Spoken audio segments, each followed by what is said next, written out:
السلام عليكم ورحمة الله وبركاته.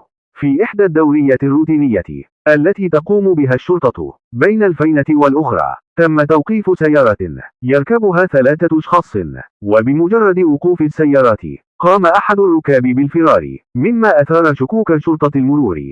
تم اللحاق به، أمسكوا به رجال الشرطة فأخذوه لمخفر الشرطة للبحث معه، وبطريقة ذكية تم توهيمه بأن رفيقه اللذان كان معه بالسيارة اعترفوا بكل شيء، فنجحت الخطة. وقال المشتبه به كلاما صادما، قال: لست أنا من قتله ورماه في البئر، بل هما الاثنان. فطلب منه الضابط توضيح الأمر والبوح بكل شيء.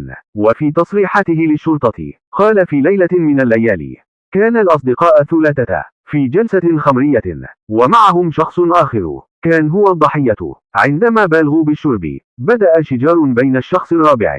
الشخص الرابع كان من الجالية المقيمة بالديار الأوروبية. عندما وقع الشجار بين الضحية وواحد من الأصدقاء الثلاثة، قام الأخير بضربه بقنينة خمر فارغة من الحجم الكبير، أرداه قتيلا. حاولوا إسعافه لكنه فارق الحياة على الفور. كانت الضربة القاضية، ورموه في بئر قديم بعيد عن الأنظار في منطقة خالية ومعزولة. ومتى حصل هذا؟ قال المحقق رد المتهم: حصل هذا منذ 4 سنوات تقريبا. سبحان الخالق، الروح غالية عند الله، ومهما مرت السنون على وقوع الجرائم وظن الجنات أنهم تمرسوا من العدالة، تأتي قدرة الله وتكشف كل شيء.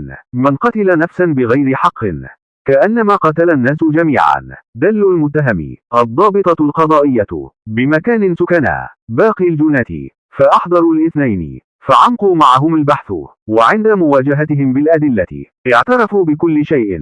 وكان السبب الرئيسي وراء عدم اكتشاف جثة الضحية راجع لسببين: الأول أن الضحية كان من الجالية المقيمة بالخارج، كان يأتي ويغادر بلده الأم مرارا وتكرارا، ولا أحد يعلم وقت دخوله أو خروجه بلده الأم، مما جعل أهل الضحية لا يسألون عليه. بالإضافة إلى أخلاقه السيئة، كونه سكيرا رحمه الله، اذكروا أمواتكم بخير. والسبب الثاني كون ذاك البئر العميق الذي ألقيت فيه جثة الضحية كان في منطقة معزولة تماما بأحدى القرى، والبئر كان بمثابة مزبلة القرية، كانوا يرمون به جثث الحيوانات الميتة وحتى الأزبال، مما جعل رائحة كريهة تنبعث من البئر أمرا عاديا. كل هذه الأمور ساهمت في تأخر اكتشاف جثة الضحية. نستنتج من هذه القصة أن المجرمين لابد أن يكشف أمرهم